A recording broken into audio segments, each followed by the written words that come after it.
नमस्कार दोस्तों, स्वागत है आप सभी का हमारे इस चैनल सनातन बेला पर। दोस्तों, अगर आप भी अपनी लाइफ में कुछ नया सीखने की चाह रखते हैं तो इस चैनल सनातन बेला को अभी सब्सक्राइब कर लें। दोस्तों, श्री शिवाय। दोस्तों, 14 अप्रैल 2024 यह कोई साधारण रविवार नहीं है।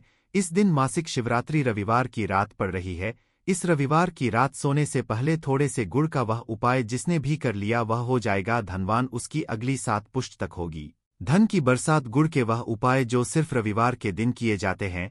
अगर आपके जीवन में कैसी भी समस्या हो, कैसा भी दुख हो, अगर आपके जीवन में धन आना बंद हो गया हो और आप अपने भाग्य से हार चुके हो, तो दोस्तों अगर आपने गुड़ का यह उपाय कर लिया जो हम आपको बताने जा रहे हैं, तो न सिर्फ अपने जीवन में हर तरह की इससे आपको मुक्ति मिल जाएगी, बल्कि इन उपायों को करने के बाद आप खुद देखेंगे कैसे आपके जीवन में धन चारों दिशाओं से खींचा हुआ चला आएगा। हमारे घर में कई होती है जो नकारात्मकता को दूर करने में हमारी मदद करती है और घर में पॉजिटिव शकावास लाती है। ऐसा समझा आता है कि घर में रखी चीजें नकारात्मक दूर करने में मदद करती हैं और पूरे जीवन में समृद्धि का कारक बन है। ऐसी ही चीजों में से एक चीज है गुड़। आपको बता दें दोस्तों, गुड़ हमारे भारतीय किचन का एक मुख्य हिस्सा होती है। गुड़ में मौजूद कई औषधि गुणों की वजह से इसे कई तरह की खाने की सामग्री में उपाय किया जाता है। ज्योतिषियों की माने तो आता है जीवन में चल रही कई तरह की समस्याओं का निवारण होता है। गुड़ के कुछ आसान उपाय करके हम अपने जीवन में एक पॉजिटिव बदलाव ला सकते हैं। ना सिर्फ बदलाव करते हैं बल्कि पूरे घर को धन और धान से संपन्न बनाते हैं। जानकार वाकई हैरान हो जाएंगे कि गुड़ जो है आपके जीवन को पूरी तरह से बदल करके रख सकता है। यह ऐसी चीज है जो हर किचन में आराम से मिल जाता है, मगर यह सिर्फ खाने के ही काम नहीं आता है बल्कि कई और भी फायदों के लिए उपाय किया जाता है जो घर को समृद्धि से जोड़ देता है। इसीलिए आज हम आपको जो उपाय बताने जा रहे हैं दोस्तों, मानिए इसमें आपको गुड़ खाने की कोई जरूरत नहीं है, बल्कि कुछ गुड़ के टुकड़े आपको चाहिए। हमारे वीडियो में बताए हुए उपायों को सही तरीके से आप कर लीजिए, ना सिर्फ आपके जीवन से हर तरह की परेशानी चली जाएगी बल्कि अपने जीवन में आप सुख समृद्धि आते हुए देखेंगे। हो सकता है आपको यह सारे उपाय अंधविश्वास की बातें लगे, किंतु दोस्तों ज्योतिष और वास्तुशास्त्र में गुण को सबसे ज्यादा उच्च श्रेणी रखा गया है। कहा है कि जीवन में सुख समृद्धि लाने के लिए और जीवन के हर तरह समस्याओं से मुक्ति पाने के लिए गुण का उपाय किया जाए तो कभी भी यह उपाय विफल नहीं जाता है। रविवार का जो दिन होता है वह भगवान सूर्यदेव जी को समर्पित होता है। भगवान सूर्यदेव जी के हाथों में ही आपके जीवन के ग्रहों का नियंत्रण होता है। ऐसा समझ आता है कि अकेले आप सिर्फ सूर्यदेव जी की पूजा पाठ करना शुरू कर दें तो न सिर्फ आपके के 9 ग्रह आपको अनुकूल फल देना शुरू कर देंगे बल्कि जीवन बहुत बदलाव आएगा। आपने यह बात भी देखी कि जो आपके घर के बड़े बुजुर्ग होते थे वह हर एक रविवार को भगवान सूर्यदेव जी को जल अर्पित जरूर ही करते थे, क्योंकि आपके घर के बड़े बुजुर्गों हो गए या पुराने लोग हो गए, उनकी यह बात पता है दोस्तों कि भगवान सूर्यदेव जी को अगर जल भर अर्पित कर दिया जाए तो उनकी वह कृपा मिलती की जिसके जीवन से हर तरह की समस्याएं समाप्त हो जाती हैं। किंतु दोस्तों आपको यह बात नहीं पता होगी कि आखिर सूर्यदेव जी को जल अर्पित कैसे किया जाता है, जल में क्या क्या डालकर अर्पित की जाती है जिससे हमारे जीवन से हार की समस्या समाप्त हो जाए। वह सारी जानकारी आपको आज के इस वीडियो में हम बताने जा रहे हैं। गुण के वह उपाय हम बताएंगे जो आपने रविवार के दिन 2 4 5 6 मिनट निकाल करके कर लिए तो ना आपके जीवन हर 2 आग से आपको मुक्ति मिल जाएगी, बल्कि सूर्य देव जी कृपा से आपके तारे, आपके ग्रह, आपके राहु, आपके केतु आपका साथ देंगे, आपके जीवन में भी लेंगे। उस निर्णय से आपको फायदा पहुंचेगा और आप अपने जीवन में बहुत उन्नति करेंगे। आपके जीवन में आप धन की वर्षा होगी। इसीलिए अगर आप भी चाहते हैं कि सूर्यदेव जी की कृपा आप पर और आपके परिवार पर सदैव बनी रहे, सूर्यदेव जी के आशीर्वाद से जीवन में आप बहुत उन्नति करें, बहुत ही आगे जाएं, तो दोस्तों भी सूर्य भक्त है तो दोस्त पूरी सच्ची श्रद्धा और पूरे विश्वास के साथ पहले तो आप इस वीडियो को कर दीजिए और कमेंट बॉक्स में लिख दीजिए जय सूर्यदेव जी की। देखिए दोस्तों, अब जितने भी हम आपको उपाय बताने जा रहे हैं यह ऐसे सटीक उपाय है जिन उपायों में आपका सिर्फ 5 मिनट के दिन समाप्त होगा और इन उपायों को करने के बाद आप जीवन में खुद ही एक चमत्कारी बदला देखेंगे। इसीलिए सारे उपायों को कहीं पर लिख लीजिए। इन उपायों की मुहूर्त तो क्या है वह भी लिख लीजिए। सबसे पहले जो उपाय है वह एक उपाय है जो आपके जीवन के हर तरह के दोष को समाप्त कर देगा। आप मेहनत करते हैं, आप परिश्रम करते हैं, आपको उसका फल नहीं मिलता है, आपके घर में रोज लड़ाई झगड़ा होता रहता है, आपके घर की बरकत रुक गई है, उन्नति रुक गई है, आप इसको लेकर के बड़ा ही परेशान हैं। तो इसकी मुख्य वजह है, क्या हो सकती है इसकी मुख्य वजह? है कि आपके मंगल दोष है, शनि दोष। मान लीजिए आपकी कुंडली में सूर्य है, या हो सकता है कि आपकी कुंडली में चंद्रमा नीच राशि पर चला गया हो। तो दोस्तों, हर तरह के दोष के लिए आपको अलग अलग उपाय करने की जरूरत नहीं है। यह उपाय लगातार 11 रविवार कर लीजिए। 11 रविवार के बाद आप खुद की आपके जीवन में जो भी आपका दोष है वह समाप्त हो जाएगा। अब जिस कार्य को भी शुरू करेंगे उस कार्य में आपको सफलता हासिल होगी। तो इसके लिए कुछ आपको चाहिए होंगी, जैसे एक तांबे का लोटा आपको लेना है। प्रत्येक रविवार को नहाने धोने के बाद एक तांबे का लोटा लीजिए, उसमें शुद्ध जल भर लीजिए, 2-4 बूंद गंगाजल डाल दीजिएगा। गंगाजल किसी भी पूजा घर में 10-122 का मिल जाता है। तो गंगाजल डालने के बाद उसमें आप 21 चावल के दाने डालने हैं। थोड़ी सी कुमकुम है, कुमकुम का मतलब होता है जो आप लोग लगाते हैं उसमें कुमकुम का होता है, पूजा घर में बड़े आराम से मिल जाती है। कुमकुम थोड़ा सा, एक चुटकी के लाल गुलाब डाल दीजिए और थोड़ी सी गुड़ की ढेल डाल दीजिए। सुबह नहा लिया आपने, धो लिया, सफेद वस्त्र का धारण कर लीजिए, अपने घर की छत पर जाइए। अब आपको यही पानी जो आपने जिसमें आपने कुमकुम चावल है, यह आपको सूर्यदेव जी को चढ़ाना है। अब सूर्यदेव जी को आप यह अर्पित करें तो इस बात का ध्यान रखिएगा कि जो पानी रहा है उसकी गिरती हुई धार से ही आपको सूर्यदेव जी को देखना है और ओम सूर्य नमक का जाप करते रहना है। जितनी पानी यह उपाय आप 11 रविवार कर, तो दोस्तों आपके जीवन में कैसा भी दोष, मंगल दोष, शनि दोष, सूर्य दोष, चंद्र नीच राशि पर हो, उसका प्रभाव न हो जाएगा, समाप्त तो हो जाएगा। यह एक महा उपाय जो आज का नहीं बल्कि प्राचीन काल के का महा उपाय है। तो इस तुरंत ही वीडियो लाइक कर दें और कमेंट बॉक्स में जय सूर्यदेव लिखना मत भूलिए। दूसरा उपाय है जॉब प्राप्ति का महा उपाय। आप यह रहे हैं कि आपसे कमजोर व्यक्ति जॉब लग गई है और आप वहीं के वहीं बैठे हुए हैं, आपकी जॉब नहीं लग पा रही और आप इस चीज करके बड़ा ही तंग आ चुके हैं, बड़ा परेशान हो गए हैं। तो आपको क्या करना है, देखिए 11 रविवार आपको यह उपाय करना है जो आपको हम बताने जा रहे हैं और आपकी मनचाही जॉब आपको मिल, चाहे प्राइवेट जॉब हो या सरकारी जॉब, कुल मिलाकर आपको एक जॉब मिलेगी ही मिलेगी। क्या करना है, आप प्रत्येक रविवार को उससे पहले नहा लीजिए, धो लीजिए। आप लोग ज्यादा जल भी चाहे तो भगवान सूर्य जी को चढ़ा सकते हैं, या जो अभी हमने आपको जो मिश्रण बताए थे चावल, गंगा जल और गुड़ के, उस तरीके से भी आप चढ़ा सकते। भगवान सूर्य को जल चढ़ाने के बाद 100 ग्राम 500 ग्राम जैसी आपकी हो थोड़ा सा गुड़ ले लीजिए, किसी भी मंदिर में जाकर के दान कर दीजिए। यह उपाय के बाद सूर्यदेव जी की वह कृपा आपको मिलेगी कि जो आपकी बाधाएं आ रही थी वह बाधाएं समाप्त हो जाएंगे और सूर्यदेव जी के आशीर्वाद से आपकी मनचाही जॉब आपको मिल जाएगी। दोस्तों, इसको अपने जीवन में हर तरह के दो हक से बच सकते हैं। तीसरा उपाय जो हम आपको बताने जा रहे हैं दोस्तों, वह है बाधाओं पानी से मुक्ति का उपाय। दोस्तों, एक बात का ध्यान रखिएगा, अगर आप छोटे छोटे काम करते हैं, आप देख रहे हैं उसमें लगातार बाधाएं हो रही हैं, आप कुछ बड़ा करने जा रहे हैं तो वह बाधाओं की वजह से हो ही नहीं पाता, तो आपको क्या करना है, कोई भी दिन हो, रविवार, सोमवार, शुक्रवार, कोई भी दिन हो, घर निकलने से पहले थोड़ा सा गुड़ और पानी ले लीजिएगा और उसके बाद निकलेगा। अब मान लीजिए आपको डायबिटीज है, तो आपको क्या करना है, आप घर से निकलने से पहले एक लाल कपड़े में थोड़ी सी गुड़ की ढेर रखकर कि अपने दाएं जेब में रख दीजिएगा और फिर अपने काम के लिए जाएगा। मान लीजिए भी नहीं, आपके पास पानी बैग में रख लीजिएगा, अपने साथ जोड़, ऐसा गुड़ समझा जाता है। गुड़ साथ में रखने से आपके ऊपर जो यानी दोष बाधाएं होता है वह गुड़ सुख लेता है और आप आपके कार्य में सफल हो जाते हैं। अच्छा दोस्तों, आपके जीवन में आपका दुर्भाग्य एकदम आपके पीछे ही पड़ गया है, आप इस चीज को लेकर के बड़ा ही परेशान है, तो 5 रविवार यह उपाय कर लीजिए जो हम आपको बताने जा रहे हैं, आपका सौभाग्य में बदल जाएगा। यह उपाय है और यह आप घर के बुजुर्ग भी यह उपाय जानते। देखिए, एक गाय जो होती है उसमें 33 कोटि देवी देवताओं का वास होता है। गाय के गोबर में माँ लक्ष्मी जी का वास होता है, गोमूत्र में माँ गंगा जी का वास होता है, गाय की सींग के बीच में भगवान भोलेनाथ का वास होता है। मतलब गाय जो है वह ऐसी हमारी माँ नहीं कही गई है। दोस्तों, गाय को माँ कहने की कई वजह है। तो अगर आप लगातार 5 रविवार अपने घर 11 रोटी बनवाकर की उस पर थोड़ी सी गुड़ की ढेर रखकर कि किसी भी गाय को खिला देते हैं जो आपके घर के पास टहल रहती है तो दोस्तों आपका भाग्य सौभाग्य में बदल जाएगा, क्योंकि यहाँ पर आपको 33 कोटि देवी देवता के साथ महादेव, माता लक्ष्मी जी, माता गंगा जी का आशीर्वाद मिलेगा और आप अपने जीवन में अपने भाग्य से मुक्त हो जाएंगे। जो उपाय हम आपको बताने जा रहे हैं,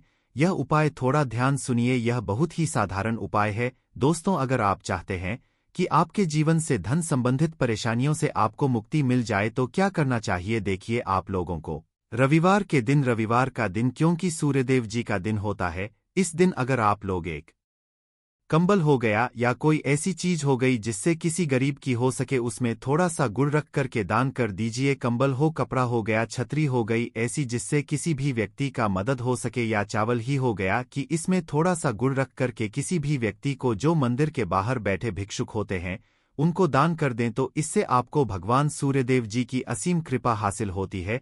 और दोस्तों, आपके जीवन में जो भी फजूल खर्ची है वह भी फजूल खर्ची रुक जाती है। आपके में जो परेशानियां हो और दिक्कत है वह हमेशा के लिए समाप्त हो जाती है। अगर जॉब और में बार बार मिल रही असफलता से परेशान है तो इस दिन और चावल का उपाय करने से कोई खास लाभ होगा। गुड़ और चावल को मिश्रित करके रविवार के दिन इसे बहते हुए जल में प्रवाह कर दें। ऐसा करने से मनचाही जॉब मिलती है और कारोबार में भी तरक्की होती है। मैं सूर्य की स्थिति अगर शुभ नहीं हो तो व्यक्ति के बने बनाए काम भी अक्सर बिगड़ जाते हैं, ऐसे लोग बीमार रहते हैं। इससे बचने के लिए रविवार के दिन मछलियों को आटे की गोलियां बनाकर खिलानी चाहिए। ऐसा करने कुंडली में सूर्य की स्थिति मजबूत होती है और रही परेशानियां दूर होती हैं। कुंडली में सूर्य ग्रह कमजोर होता है, पुत्र पिता के संबंध बिगड़ जाते हैं।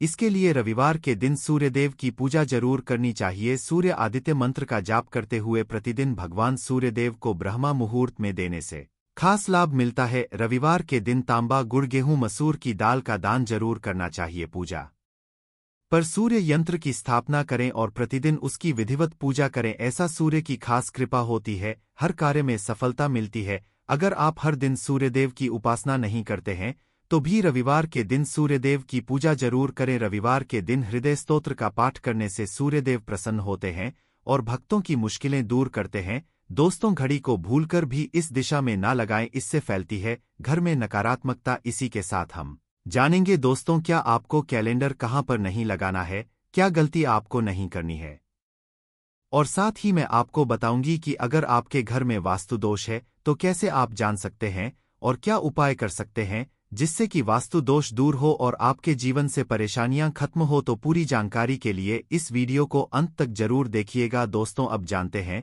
गुरुजी से कि वह क्या कहते हैं। दोस्तों, हम सभी के घर में घड़ी का उपाय किया जाता है। घड़ी जो बीते समय और आने वाले समय के बारे में हमें सूचित करती है। अगर हमारे जीवन पर सबसे ज्यादा किसी का असर पड़ता है तो वह है समय। हर किसी समय एक जैसा नहीं होता, अच्छे और बुरे समय सभी के जीवन में आते रहते हैं। इस समय चक्र का चलना कायम ही रहता है, समय किसी के लिए नहीं रुकता। लेकिन अगर हम आपसे कहें कि आप अपने समय को अच्छा बनाने के लिए कुछ उपाय कर सकते हैं, जी हाँ, हम बात कर रही है घर में लगी घड़ी की, जिसे हम रोज निहारते हैं, पर कभी यह नहीं सोचा होगा कि यह घड़ी हमारा समय बदलने में और अच्छा समय लाने में मदद कर सकती है। दोस्तों, हम बार जीवन में छोटी छोटी चीजों को नजरअंदाज कर देते हैं, लेकिन वही कुछ चीजें हमारे भाग्य पर अच्छा बुरा असर डालती है। घड़ी की ही तरह घर में और भी कुछ चीजें हैं जो आपके वास्तु दोष का कारण बनती है और आपकी परेशानी की वजह बनती है। तो आइए पहले जान ले क्या आपको अपने घर में वास्तु दोष के बारे में कैसे पता लगता है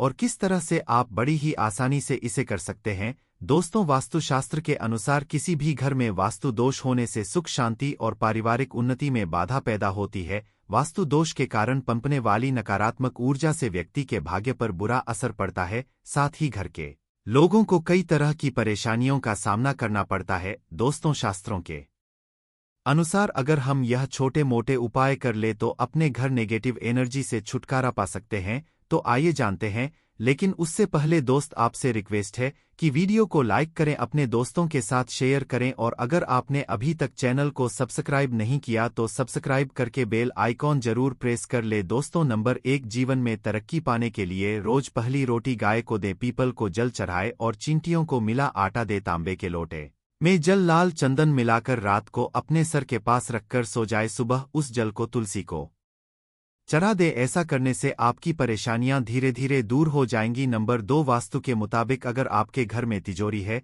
और आप उसके सामने शीशा लगा दें। नमस्कार, आप सभी का स्वागत है। ऐसी महिलाओं को तुलसी की पूजा नहीं करनी चाहिए। तुलसी का पौधा प्रत्येक हिंदू घर में होता है। प्राचीन ग्रंथों में तुलसी के पौधे का महत्व बताया गया है। यह पृथ्वी पर स्थित सभी पवित्र वनस्पतियों में से एक है। तुलसी का पौधा कई प्रकार के रोगों का नाश करने वाला तथा सकारात्मक ऊर्जा का संचार करने वाला है। तुलसी का पौधा घर में होने से सुख समृद्धि ऐश्वर्य की प्राप्ति होती है और घर से रोग और बीमारियां दूर रहती है। इसी कारण प्राचीन ऋषिमुनियों ने तुलसी की पूजा करने का विधान किया गया है। रोज अगर कोई व्यक्ति तुलसी के पत्र खाता है तो वह कई प्रकार के रोगों से दूर रहता है। यह मनुष्य के स्वास्थ्य की दृष्टिकोण से भी गुणकारी औषधि है और आज का विज्ञान भी इस बात को मानता है। लेकिन शास्त्रों में तुलसी के पौधे से जुड़ी कुछ ऐसी मान्यता है जो तुलसी का पौधा लगाते समय ध्यान में रखनी चाहिए। तुलसी का पौधा किसी भी बृहस्पतिवार को लगा सकते हैं। तुलसी का पौधा लगाने के लिए कार्तिक का महीना सबसे उत्तम होता है। कार्तिक महीने में तुलसी के पौधे की पूजा से हर मनोकामना पूर्ण होती है। तुलसी का पौधा घर या आंगन के बीच में लगाना चाहिए। आपके सोने के कमरे की बालकनी में भी तुलसी का पौधा लगा सकते हैं। सुबह तुलसी के पौधे को पानी चढ़ाकर उसकी परिक्रमा करनी चाहिए। शाम को तुलसी के पौधे के नीचे घी का दीपक जलाना सर्वोत्तम होता है। इससे घर में सुख समृद्धि बनी रहती है। तुलसी पूजा में भूल कर भी ना करें। यह गलतियां धार्मिक मान्यताओं के अनुसार तुलसी को लेकर कुछ विशेष नियम बताए गए हैं जिनका ध्यान रखने से खराब किस्मत भी चमक जाती है। तुलसी के पत्ते हमेशा सुबह के समय तोड़ने चाहिए। रविवार के दिन तुलसी के पौधे के नीचे दीपकनाथ जला है। भगवान विष्णु और उनके अवतारों को तुलसी दल जरूर फिट करें। भगवान गणेश और मां दुर्गा को तुलसी कतई ना चढ़ा है। तुलसी के पत्ते कभी बासी नहीं होते हैं। इसी कारण पूजा में तुलसी के पुराने पत्तों का भी प्रयोग किया जा सकता है। चंद्रग्रहण के दौरान अंत में तुलसी के पत्र रखने पर ग्रहण का प्रभाव नहीं पड़ता है। आइए अब है कि लोगों को तुलसी का पौधा नहीं लगाना चाहिए और इसकी पूजा कौन सी महिलाएं नहीं कर सकती। तुलसी का पौधा भूत का प्रतिनिधित्व करता है जो भगवान कृष्ण का एक स्वरूप माना गया है। भगवान कृष्ण को तुलसी सर्वाधिक प्रिय है। भगवान कृष्ण को कोई भी भोग बिना तुलसी के नहीं लगाया जाता। जिस परिवार के लोग भगवान श्री कृष्ण को मानते हैं उनके घर में तुलसी का पौधा जरूर होना चाहिए और है भगवान कृष्ण के साथ तुलसी की पूजा अवश्य करनी चाहिए। इससे घर में सुख समृद्धि और ऐश्वर्य की प्राप्ति होती है। तुलसी को परम वैष्णव माना गया है, अर्थात यह भगवान विष्णु का प्रिय पौधा है। जिस प्रकार भगवान विष्णु जी की पूजा में तांत्रिक चीजों का इस्तेमाल नहीं किया जाता, उसी प्रकार तांत्रिक क्रिया करने वाले लोगों को अपने घर में तुलसी का पौधा नहीं लगाना चाहिए। या शुभ फल देता है, अर्थात जिस घर में मांस पकाया एवं खाया जाता है ऐसे घर में तुलसी का पौधा नहीं लगाना चाहिए। भगवान विष्णु के भक्तों के लिए मद्यपान वर्जित माना गया है। जिस घर के लोग शराब पीते हैं तत्व जिस घर में बैठकर लोग मद्य का सेवन करते हैं ऐसे घर में तुलसी का पौधा नहीं होना चाहिए। उस स्थान पर तुलसी रखने से लाभ की बजाय हानि पहुंचती है। अगर आप इन कठोर नियमों का पालन नहीं कर सकते तो घर में तुलसी का पौधा भूल से भी ना लगा है। कभी भी तुलसी के पौधे को दक्षिण दिशा में नहीं रखना चाहिए, क्योंकि इस दिशा में रखी गई तुलसी हमेशा अशुभ फल देती है। तो उसी को हमेशा उत्तर दिशा में लगाना चाहिए, जो बुध की दिशा मानी जाती है। तुलसी को कभी भी जमीन में ना लगा है। तुलसी को हमेशा गमले में लगाना चाहिए। जमीन में लगाने पर तुलसी अशुभ फल प्रदान करती है, जिसका असर घर के सदस्य की सेहत पर पड़ता है। अगर किसी स्त्री का मासिक धर्म चल रहा हो तो उसे भी तुलसी की पूजा नहीं करनी चाहिए। जब द्रौपदी को वस्त्रहरण के लिए दूसरा आसन उन्हें लेने के लिए गया था तो ऐसा माना जाता है उस समय द्रौपदी का मासिक धर्म चल रहा था और इसी वजह से वह अपने कक्ष में न रहकर दूसरे कक्ष में एक वस्त्र में विराम कर रही थी और किसी भी को स्थान पर नहीं जाती थी। इसी कारण हम देख सकते हैं कि प्राचीन काल से ही ऐसी मान्यता है कि मासिक धर्म के दौरान किसी भी पवित्र स्थान पर स्त्रियों को जाने से रोका जाता है। इसी कारण तुलसी की पूजा भी मासिक धर्म के दौरान नहीं करनी चाहिए। दूसरी है चरित्रहीन स्त्री तुलसी पवित्र पौधा है और इसकी पूजा केवल पतिव्रता स्त्री ही कर सकती है। जो श्री कोई पुरुषों संग समझ रखती हो उसे तुलसी की पूजा का बुरा फल मिलता। तीसरी है दूसरी शास्त्रों के अनुसार जो श्री शूट हो, दूसरों के साथ कपड़े करने वाली हो, दूसरों के अंधेरे में विशालने वाली हो, ऐसी स्त्री के द्वारा तुलसी की पूजा की जाए तो उसे इसका शुभ फल ही प्राप्त होगा। तो यह थे वह तुलसी के पौधे से जुड़े नियम। अगर आपको यह जानकारी पसंद आई है तो वीडियो को लाइक करें, कमेंट करें और परिवार के साथ शेयर करें। साथ ही हमारे चैनल को सब्सक्राइब करें ताकि आप ऐसी आध्यात्मिक जानकारी वाले वीडियो देख सके। धन्यवाद।